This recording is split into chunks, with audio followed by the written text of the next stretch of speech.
मोक्षमार्गस्य नेतारं भेत्तारं कर्मभूभृतां ज्ञातारं विश्वतत्त्वानां वन्दे तद्गुणलब्धये लक्ष्मीनिवासनिलयं विलीनविलयं निधाय हृदि वीरम् आत्मानुशासनमहं वक्षे मोक्षाय भव्यानाम. गुणभद्र आचार्यांचं आत्मानुशासन हा ग्रंथ आपण बघतो आहे आणि यावर प्रभाचंद्र आचार्यांची ज्यांनी रत्नकरण श्रावकाचार आणि समाधी शतक यावर टीका केली त्या प्रभाचंद्र आचार्यांची आत्मानुशासन ग्रंथावर देखील संस्कृत खंडान्वय टीका आहे. आणि याच आत्मानुशासन ग्रंथावर पंडित प्रवर आचार्य कल्प तोडरमलजींचं देखील धुंडारी भाषेमध्ये टीका त्यांनी केलेली आहे. अशा या आचार्यांचा ग्रंथ आत्म्याला अनुशासित करण्याचा मार्ग आम्ही बघतो आहे. आणि या दृष्टीने खरा उपदेशक कसा असावा, वक्ता कसा असावा, की जेणेकरून वक्त्याच्या अंगी विशिष्ट गुण असावे लागतात, तर ते या ठिकाणी पहिल्यांदा प्रतिपादन करत आहे. वक्ता कसा असला पाहिजे या संबंधात आम्ही पहिलं विशेषण बघितलं होतं की तो प्राज्ञ पाहिजे.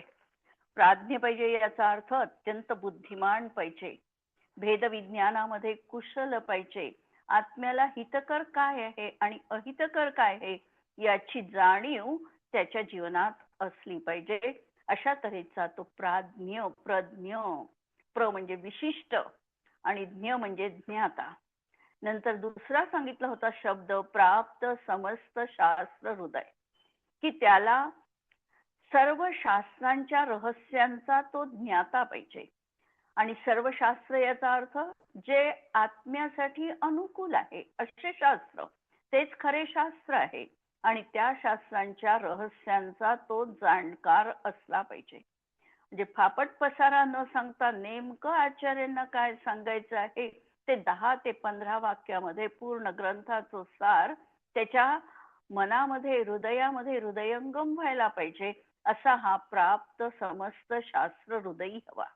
तिसरं विशेषण सांगितलं होतं प्रव्यक्त लोकस्थिती ही, की त्याला लोकांच्या स्थितीचं देखील ज्ञान असायला पाहिजे. लोक काय करतात आहे, कशा तऱ्हेने त्यांची दिनचर्या चाललेली आहे, कशा प्रकारे ते नियम पाळत आहे, या सर्वांचं ज्ञान त्यांना असलं पाहिजे.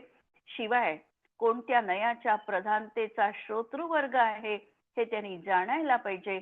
जर निश्चयाचा प्रधानी असेल तर व्यवहाराचा उपदेश. पंडित तोडरमलजींनी पुरुषार्थ सिद्धी उपायामध्ये अगदी सुरुवातीला प्रस्तावनेमध्ये त्यांनी नयविवक्षा कशी असली पाहिजे हे सांगताना खूप सुंदर ओळी ठेवलेल्या आहे, की को नय निश्चयसे आत्मको शुद्ध मान. जर एखादा निश्चयाचा एकांती असेल आणि तो निश्चयाने आत्मा केवळ शुद्धच आहे, अशुद्धता ह्याच्यामध्ये काहीही नाही, आजही तो परिपूर्ण शुद्धच आहे असे मानत असेल, आणि काय करतात शुद्ध मान, स्वच्छंद न पिछाने निज शुद्धता. आणि स्वच्छंद बनला की मी तर शुद्धच आहे, मला तर काहीही केलं तरी काही कर्माश्रव होतच नाही, अशा प्रकारे स्वच्छंद वृत्ती अंगीकार करून तो त्या ठिकाणी स्वतःच्या शुद्धतेला, जी शक्तिरूप सांगितली आहे, व्यक्तिरूप नाही सांगितलं, त्याला तो ओळखत नाही. को व्यवहार दानशील तप भाव कोही आत्मको हित जाणे. आणि काही लोक व्यवहारामध्ये एवढे गुंतलेले आहे, एवढे गुंतलेले आहे की अशा प्रकारे दान दिलं, कशासाठी प्रयोजन माहित नाही, दान द्यायचं, तप आचरण करायचं, पण प्रयोजन काय याचं भान नाही, म्हणजे अभिप्राय काय हे समजलं नाही आणि क्रियेमध्ये अडकून पडला. दान शील तप या भावालाच त्यांनी आत्म्याचा कल्याणाचा केवळ एकांताने मार्ग मांडला, निश्चय न समजता. म्हणून आत्मको हित नाही जाणे आणि छोडे नाही मुग्धता. आणि तो देखील मूर्खच आहे, त्यांनी देखील मुग्धतेला सोडलेलं नाही. आणि कोणी कसे आहे तर कोई व्यवहार निश्चय के मार्ग को भिन्न भिन्न जान. काहींनी निश्चय मार्ग वेगळा आहे आणि व्यवहार मार्ग वेगळा आहे. दोन तऱ्हेचे मार्ग आहे आणि अशा तऱ्हेने त्यांनी देखील आत्मेची शुद्धता कशा प्रकारची आहे ते अनुभवलेलं नाही. आणि म्हणून सांगितलं भिन्न भिन्न पहचान करे निज उद्धता. स्वतःची उद्धतता त्यांनी फक्त सिद्ध केली. जब जाने निश्चय के भेद व्यवहार सब कारण है उपचार माने तब बुद्धता. आणि म्हणून काय म्हणायचंय, निश्चयाच्या भेद प्रभेदांना जाणून घ्या, व्यवहाराच्या भेद प्रभेदांना जाणून घ्या. व्यवहार हा उपचरित कथन आहे आणि यदा कदाचित यथार्थ रीतीचा व्यवहार असेल तर तो निश्चयाचं कारण पण आहे. हे समजून त्या ठिकाणी आपली शुद्धता ओळखून घ्या. अशा प्रकारे हा जीव लोकस्थितीचा ज्ञाता हवा. तिसरं चौथे विशेषण सांगितलं प्रास्ताश हो. त्याच्या जीवनात आशा अजिबात नको. कोणत्याही तऱ्हेने मला लोकांनी पूजलं पाहिजे, मानलं पाहिजे, माझी वाहवा केली पाहिजे, माझं कौतुक केलं पाहिजे, कोणत्याही प्रकारची भाव त्यांच्या मानाचा भाव जीवनात नाही. त्यांनी प्रास्ताश. पाचवी विशेषता सांगितली प्रतिभा परह. प्रतिभाचा अर्थ काय सांगितला की ज्या बुद्धीमध्ये नवनवीन कल्पना उदय पावतात त्याला म्हणायचं प्रतिभा. तशा प्रतिभेने संपन्न नवीन कल्पनांचा तो सृजक असला पाहिजे. प्रशमवान, शांत परिणामी असला पाहिजे. हे सगळे वरचे गुण आहे.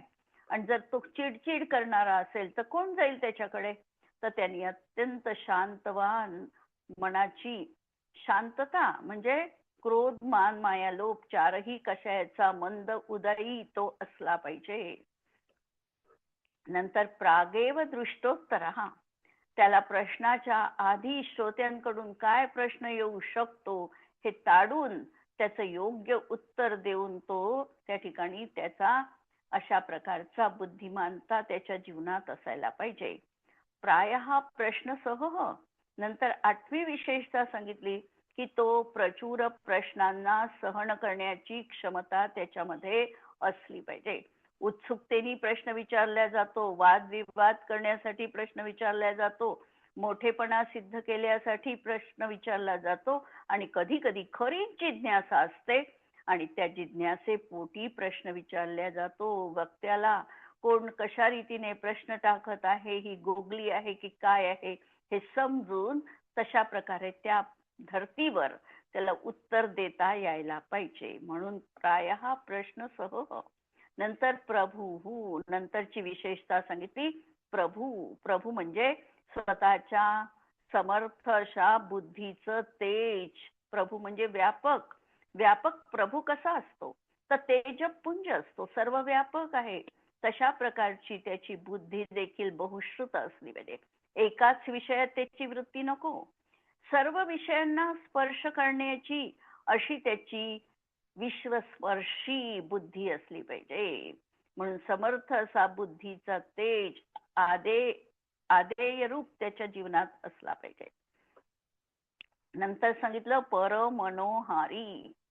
परमनोहारी म्हणजे दुसऱ्यांचं चित्त हरण करणारा असला पाहिजे. परचित्तानुराग जनक हो. दुसऱ्यांचं चित्त त्याच्या बोलण्याने लोक आकर्षित व्हायला पाहिजे. त्याच्या बोलण्यामध्ये इतकी मधुरता, स्पष्टता, नीटनेटकेपणा असावा की समोरची व्यक्ती आपोआपच त्याच्याकडे आकर्षित व्हायला हवी. म्हणून परमनोहारी. नंतर परनिंदाया. परनिंदेपासून तो अत्यंत दूर असला पाहिजे. एक व्यक्ती आहे आणि ही व्यक्ती आपल्या गुरु जवळ गेली, शिष्य गुरु जवळ गेले आणि गुरुला म्हणायला लागले की मला तुम्हाला काहीतरी सांगायचं आहे. शिष्य म्हणायला लागला गुरुला, मला तुम्हाला काहीतरी सांगायचं आहे. हे विचारल्यानंतर गुरूंनी प्रश्न केला, तुला जे सांगायचं आहे ते सत्य आहे की असत्य आहे, खरं आहे की खोटं आहे. शिष्य म्हणाला मला माहिती नाही हे खरं आहे की खोटं आहे. मग गुरुंनी परत प्रश्न विचारला. हा जो काही तो मला प्रश्न म्हणजे तू मला सांगणार आहे, हे आत्म्याच्या कल्याणाचं आहे की अकल्याणाचं आहे हे सांग. तो म्हणाला याबद्दलही मी बोलू शकत नाही. कल्याणाचं आहे की अकल्याणाचं आहे याबद्दलही मी सांगू शकत नाही. कदाचित कल्याणाचं असेल, कदाचित कल्याणकारी नसेलही. नंतर तिसरा प्रश्न गुरुंनी परत विचारला की ठीक आहे, पण तू ती प्रत्यक्ष घटना पाहिली आहे का? त्याच्या मागचं कारण तुला समजलं आहे का? की ऐकीव कथा आहे. शिष्य म्हणाला मी प्रत्यक्षात नाही पाहिली, हे सगळं ऐकीव आहे. गुरुंनी सांगितलं तर मला तू हे ऐकवूच नको. म्हणजे दुसऱ्यांनी केलेली आणि त्याच्या अनुभवाची गोष्ट आम्ही कशाला ऐकायची? दुसऱ्यांच्या निंदा आम्ही कशाला ऐकायच्या? आणि साधारणतः प्रत्येक व्यक्तीला अशाच गोष्टीमध्ये रस आहे. आणि जोपर्यंत आम्हाला रस या गोष्टीमध्ये आहे तोपर्यंत नक्की समजायचं की आमचा संसार वर्धिष्णू आहे, आमचा संसार वाढत आहे. जेव्हा निंदेच्या गोष्टी येतील तिकडे कानाडोळा करू आम्ही की मला त्याच्याशी काही कर्तव्य नाही आहे, कुणाची निंदामध्ये मला स्वारस्य नाही, कारण कोणतीही व्यक्ती परिपूर्ण असत नाही. हा जेव्हा मनाचा भाव प्रगाढ होत जाईल, निंदेपासून ती दूर होईल, त्यावेळेला खरा मोक्ष मार्ग जीवनात सुरू होईल. म्हणून या ठिकाणी सांगितलं वक्त्याच्या बाबतीत की तो निंदेपासून दूर असला पाहिजे. त्याला एक तत्व अवलौकित असलं पाहिजे, सत्य समजलं पाहिजे आणि सत्याला त्याच्या अनुभवाची जोड पण असली पाहिजे. अशा प्रकारचा इतके विशेषण सांगितली, म्हणजे जवळपास 11 विशेषण या ठिकाणी आचार्यांनी सांगितलेली आहे. आणि पुढे सांगतात की असा ब्रूयात त्यांनीच तो धर्मकथा सांगावी, धर्मकथा. आणि पुढे विशेषण ठेवलं गणी. गणी म्हणजे आचार्य, गणधर, नायक, तेच खरे वास्तविकतः धर्माचे उपदेशक असू शकतात. सगळ्यात पहिल्यांदा तर सांगितलं उत्कृष्ट वक्ता कोण आहे. उत्कृष्ट वक्ता आम्ही कुणाला म्हणू शकू? प्रश्न. उत्कृष्ट वक्ता कोण राहील? उत्तर अपेक्षित आहे. अरिहंत प्रभू वास्तविकतः उत्कृष्ट वक्ते आहे आणि म्हणून त्यांना भट्टारक अशी संज्ञा दिलेली आहे. भट्टारक म्हणजे परिपूर्ण ज्ञानाचे धारण करणारे, ते भट्टारक. भट्ट त्यांना धारण करणारे ते भट्टारक. म्हणून अरहंत देव हे खऱ्या अर्थाने अशा प्रकारच्या उपदेशाचे खरे तेच वास्तविकतः धनी आहे. त्यानंतर क्रम येणार आहे तो गणधरांचा. गणधर किती अंगाचे ज्ञाते असतात? त्यांनाही 11 अंग 14 पूर्वाचं परिपूर्ण ज्ञान असतं. ते देखील श्रुत केवली असतात. आणि 64 रुद्धीपैकी 63 रुद्धी एक केवल ज्ञान रुद्धी सोडून द्यायची आणि बाकीच्या 63 रुद्धी म्हणजे 17 बुद्धीच्या रुद्धी या सगळ्या त्यांना जीवनात असतात. अशा प्रकारचे गणधर. आणि आम्ही ते म्हणतो की सर्वज्ञ गणधर देवाहा प्रतिगणधर देवाहा तेषां वचनानुसारी आचार्य. आचार्यांचं नाव घेऊन सांगतो की हे सगळं आम्हाला कुणापासून प्राप्त झालं, त्याचा मूळ स्रोत कोणता आहे, उगमद्वार कोणता आहे, तर ते आहे अरहंत प्रभू. अरिहंत प्रभू हे कसे आहे? तर अरहंत प्रभू हे आम्हाला उपदेशांचं स्रोत आहे. तिथूनच ही आमची गंगौघा उदित झालेली आहे, निस्तरीत झालेली आहे. अशा प्रकारचा गणधरांपासून मुख्य स्रोत, तीर्थंकरांपासून हा स्रोत आमच्यापर्यंत पोहोचलेला आहे. म्हणून आम्ही जे स्तवन म्हणतो पहिल्यांदा शास्त्राच्या आधी, श्री सर्वज्ञ देवाहा, गणधर देवाहा, प्रतिगणधर देवाहा, आणि त्यानंतर जे आचार्य त्या ग्रंथाचे करते असतील त्यांचं नाव घेऊन त्या ग्रंथाचं नाव त्या ठिकाणी सांगितल्या जातं. अशी ही उपदेशाची परंपरा म्हणून हे अधिकार उपदेशाचा खरा अधिकारी तर हा गणनायक आहे, आचार्य आहे. असे ते गुणनिधी, गुणांचे निधी असणारे, गुणांचे सागर असणारे. आणि गुण तरी किती, अनेक प्रकारचे गुण आचार्यांच्या जवळ असावे लागतात. 36 मूलगुण आम्हाला माहिती आहे. 25 उपाध्यायांचे पण त्याच्यात आम्ही जोडू शकतो आणि साधूंचे पण गुण जोडू शकतो.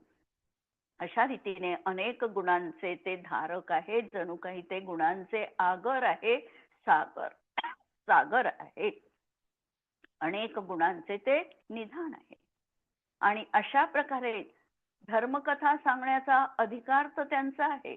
आणि जे श्रुतकेवली आहे, श्रुतकेवली की श्रुताच्या माध्यमातून 11 अंग म्हणजे 12 अंगाचं परिपूर्ण परोक्ष ज्ञान ज्यांना विद्यमान आहे ते. या पंचम काळामध्ये भद्रबाहू स्वामी 5वे श्रुतकेवली झाले. 5वे श्रुतकेवली झाले आणि त्यानंतर श्रुतकेवलीची परंपरा या पंचम काळामध्ये नष्ट झाली. त्यानंतर कोणीही श्रुतकेवली झाले नाही. पण श्रुतकेवलीसाठी नियम हा सांगितलेला आहे की श्रुतकेवलींना मिनिमम ज्ञान किती असलं पाहिजे. कमीत कमी श्रुतकेवलींना ज्ञान असलं पाहिजे अष्टप्रवचन मातृकांचं. अष्टप्रवचन मातृका याचा अर्थ काय?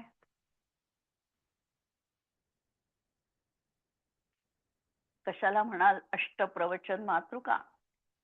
5 समिती आणि 3 गुप्ती यांचं काटेकोरपणे पालन करणारे.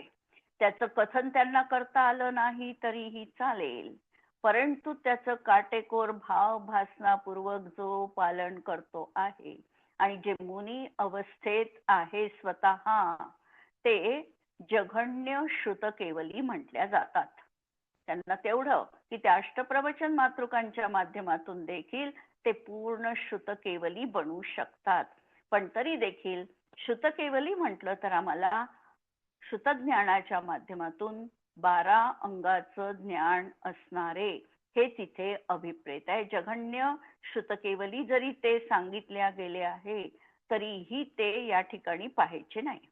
अष्टप्रवचन मातृकांचे धारी ज्यांना भावभासना आहे, नाही तर आजही पंचम काळात आत्ताही आम्हाला जघन्य श्रुतकेवली मानावे लागले असते, पण असं नाही आहे. आता आपल्याला श्रुतकेवली परंपरा नष्ट झालेली आहे पंचम काळामध्ये. त्यामुळे हा एक भाग फक्त लक्षात ठेवण्यासारखा आहे.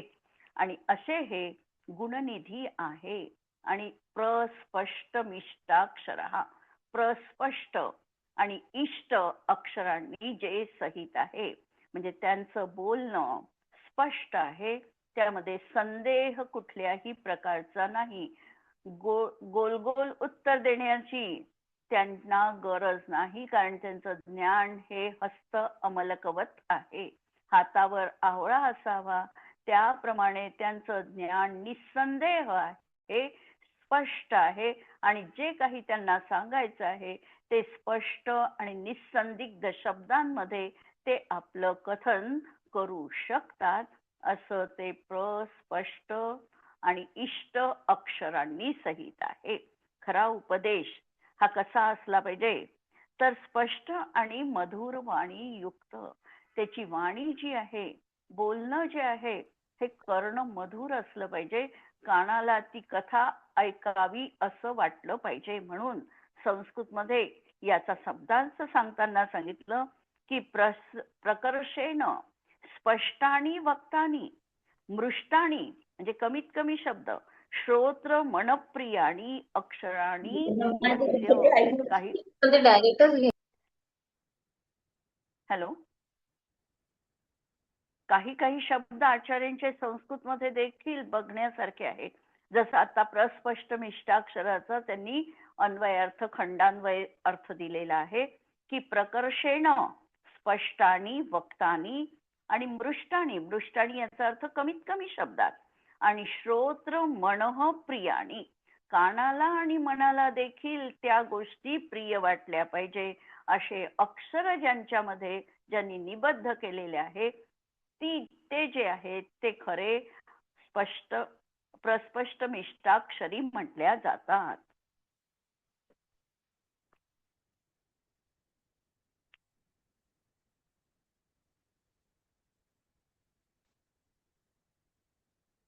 अर्थ पहा की धर्मोपदेश आचार्यांमध्ये अनेक गुण असावे.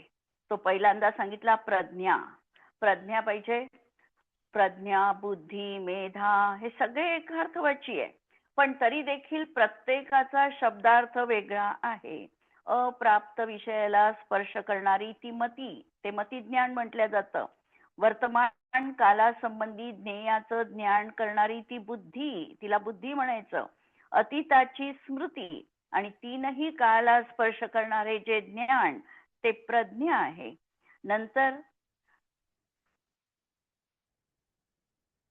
तो यथार्थ जाणणारा आणि सांगोपांग ज्ञानाला त्यांनी जाणायला हवं. लोकव्यवहाराचा ज्ञाता पाहिजे. आशातीत निरीच्छ पाहिजे. म्हणजे शास्त्राचा उद्देश हा लौकिक पूजा, प्रतिष्ठा, आदर, सत्कार हा कधीही असू नये किंवा लोकरंजन हाही कधीही शास्त्राचा विषय होऊ शकत नाही. आणि जर इच्छा असेल तर तो लोकांच्या अशा प्रकारची जर भावना असेल त्याची, तर तो लोकांच्या अनुकूल बोलेल. यथार्थ ज्ञानाचं प्ररूपण त्याच्याकडून होणार नाही. म्हणून अशा तऱ्हेने तो वक्ता हवा. नंतर भद्रता, शांतता त्याच्या शरीरातून आणि बोलण्यातून देखील दिसायला हवी. म्हणजे तो प्रशमवान पाहिजे. म्हणून सांगितलं, सर्वार्थ सिद्धीची ज्या वेळेला टीका रचल्या गेली पूज्यपाद आचार्यांनी, अगदी सुरुवातीला सांगितलं की कसा असावा मुनी.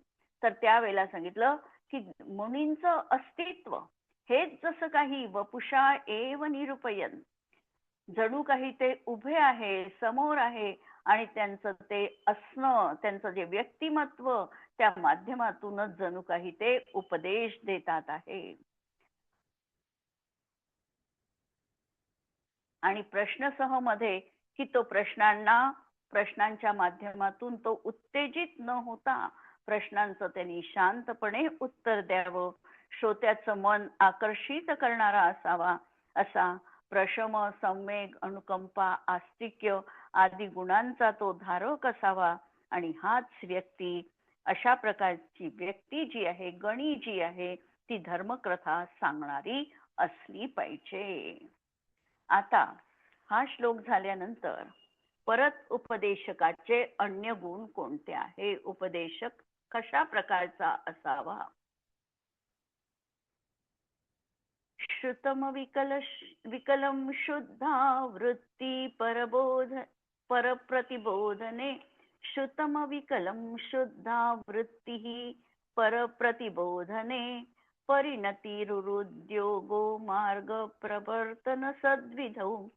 बुधनुति रणुत्सेको लोकज्ञता मृदुता स्पृहा. यतिपति गुणा यस्मिन् अन्ने च सोस्तु गुरुः सताम. श्रुतम, श्रुत याचा अर्थ शास्त्र.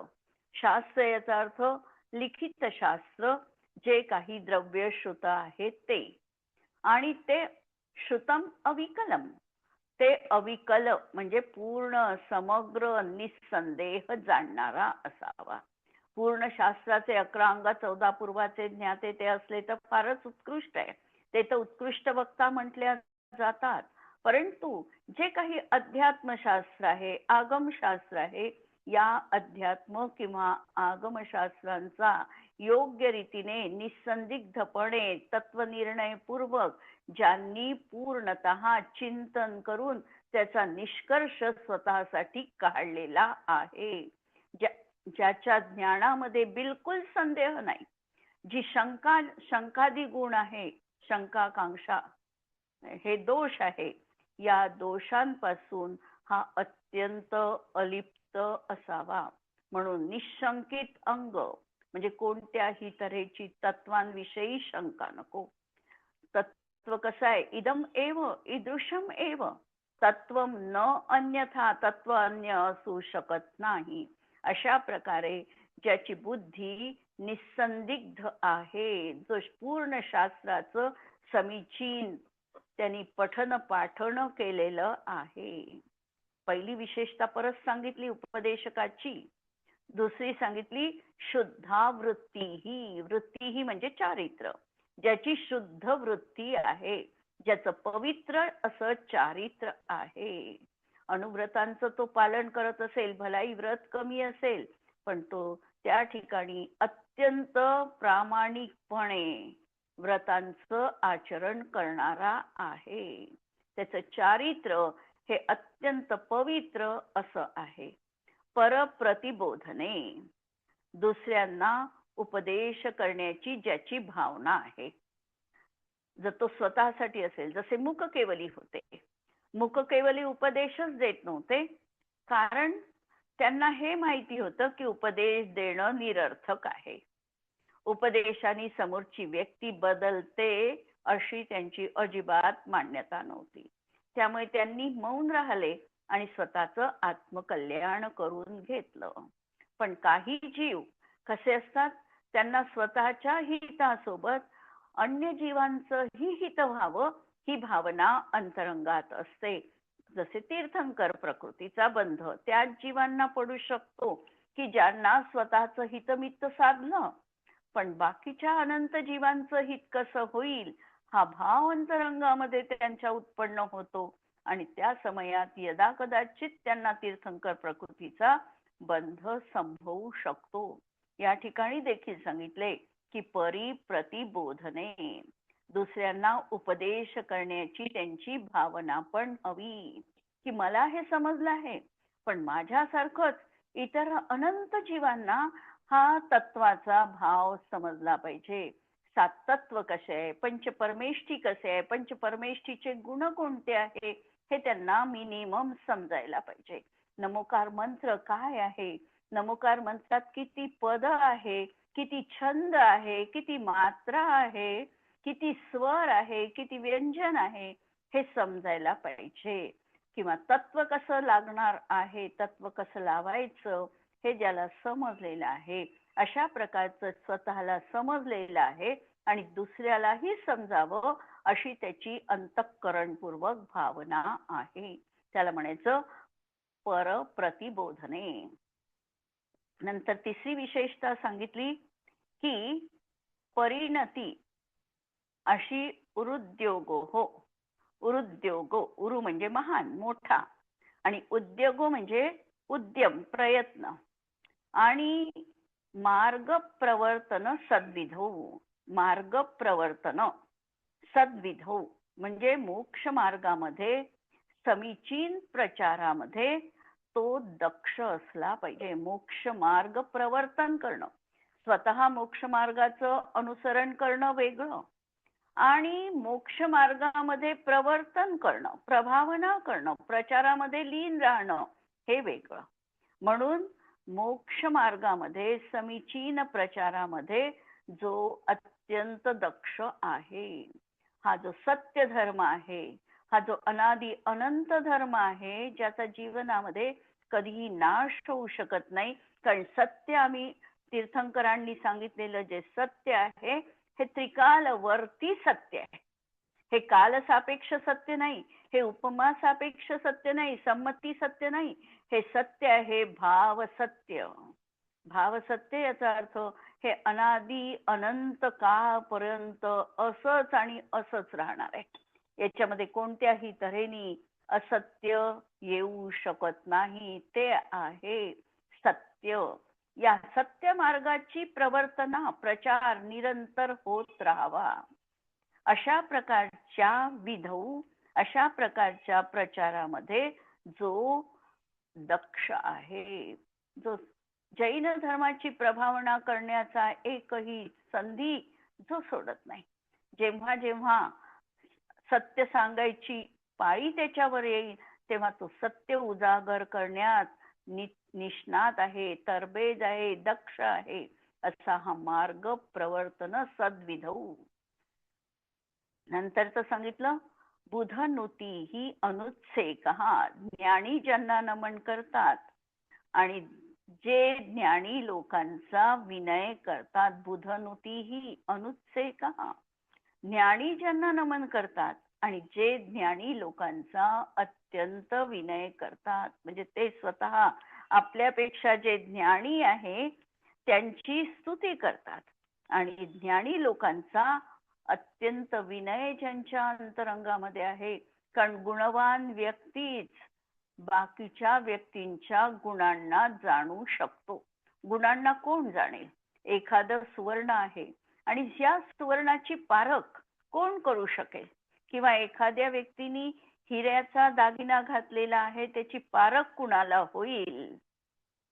एखादी व्यक्ती म्हणेल हे साधं आहे, पण जो त्याचा जाणकार असेल त्यालाच समजेल की अरे ही वस्तू एवढ्याची आहे, हा हिरा आहे, हा साधा असा चमकणारा काच नाही, किंवा हे अगदी 100% सुवर्णच आहे, याच्यामध्ये दुसऱ्या तऱ्हेचं काहीही भेसळ नाही, हे 18 कॅरेट नाही किंवा 16 कॅरेट सोनं नाही, हे 24 कॅरेटच शुद्ध सोनं आहे, हे कोण समजेल. तर जो त्याचा जाणकार असेल त्यालाच ते समजू शकतं. जसं एखादा साडीचा व्यापारी आहे, त्या व्यक्तीलाच त्या साडींमधला डिफरन्स कळू शकतो, नाही तर सेम साड्या प्राइस वेगवेगळ्या, सामान्य व्यक्तीला काही कळत नाही. सर्व एकाच धर्तीवर मांडतात, पण तो त्याच्यामधला जाणकार असेल त्याला बरोबर तो आयडेंटिफाय करतो की कोणती साडी महागाची आहे. त्याप्रमाणे या ठिकाणी देखील सांगितलं की जो खरा ज्ञानी आहे तो ज्ञानी लोकांची कदर करू शकतो, तो ज्ञानी लोकांचा विनय करू शकतो, तोच त्याच्या ज्ञानाला जाणू शकतो. आणि नंतर सांगितलं की तो लोकज्ञता, लोकरीतीचा देखील तो जाणकार असला पाहिजे. मृदुता, त्याच्या अंतरंगामध्ये कोमलता आहे, परिणामांमध्ये अत्यंत मंदता आहे. मंदता असल्यामुळे त्याचं अंतःकरण मृदू आहे. जराही दुसऱ्यांचं दुःख जो बघू शकत नाही असा कोमल हृदयी, मृदुता. नंतर निस्पृहता, निस्पृह आहे.